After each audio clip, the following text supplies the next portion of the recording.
பணம் இழந்த பிறகு நாடியை பார்த்து வர்றது சகஜங்க. யாராவது பணம் முதலீடு பண்ணுறதுக்கு எதில் முதலீடு பண்ணால் நாடியை பார்த்து வந்திருக்காங்களா? நிறைய பேர் நிறைய பேர் வந்துருக்காங்க. ஒருத்தர் கப்பல் வாங்கினான்னு சொல்லி வந்துச்சு. அவர் கப்பல் வாங்கி பெரிய ஆளானார். ஒருத்தர் வந்து ஃபாரினில் போயிட்டு இந்த கப்பலுக்கெல்லாம் இது பண்ணுறப்ப இது பார்த்துருக்கீங்களா, இந்த இரும்பு சங்கிலி? ஆமாம் ஆமாம்.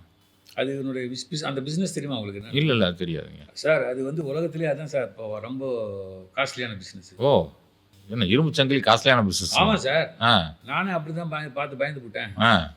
இந்தியாவிலே ஒரு 3 கம்பெனி தான் இருக்குது, பெரிய பெரிய சங்கிலி பண்ணுற கம்பெனி. அது ஒருத்தர் ஆரம்பித்து இன்றைக்கி பெரிய மாபெரும் கோடீஸ்வரர் ஆகிட்டார். அடே அப்பா. ஒரு மாநில முதல்வரே, ஒரு மாநிலத்தின் பெரிய முதல்வரே அந்த கம்பெனியோட கெஸ்ட் ஹவுஸில் தான் போய் தங்குறாரு. அப்பாடி. பார்த்துங்க, அது எங்கன்னா வட சென்னையில் இருக்குது. அருமை அருமை. அதனால் இதே மாதிரிங்க ஒரு சாமானியனை வந்து நாடி பார்த்து பெரிய வளர்ச்சி வந்த கதையெல்லாம் இருக்கும் இல்லைங்க, அது ஏதாவது கேள்விப்பட்டிருக்கீங்களா? இல்லை நீங்கள் பார்த்துருக்கீங்களா? ஏன்னா கிட்டத்தட்ட நீங்கள் 34 வருஷம் பார்த்துட்ருக்கீங்க. சாமானியனை உள்ளே வந்திருப்பேன், இந்த பையனை வரப்போகிறேன் இல்லை இந்த ஆளாக வரப்போகிறாங்கன்னு நம்ம நினச்சோம். அதுக்கு நீங்களே தானே சாதாரண டிவி ஷிஃப்ட்டு தானே போய் நான் இப்போ நாடி பார்த்தேன்.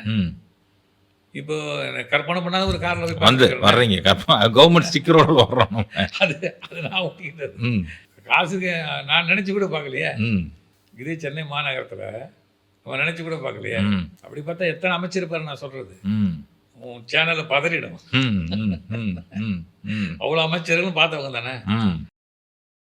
அத்தனை அமைச்சரும் கிட்டத்தட்ட 80% நாடியில் பார்த்து அமைச்சரானவங்க தான் போங்க. அருமை அருமை. உண்மையிலே பதறத்தான் போகுதுன்னு நினைக்கிறேன் சேனலில். நிச்சயமா கிடையாது.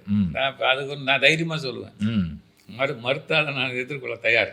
நிச்சயமாங்க, நிச்சயமா நிச்சயமா. அது தப்பு இல்லைங்களே, அவங்களோட எதிர்காலத்தை பார்க்க என்னங்க தப்பு? அது அவங்களோட சொந்த ரைட்ஸுங்க அது. ஆமாம், அது யாருமே தப்பு சொல்ல முடியாது.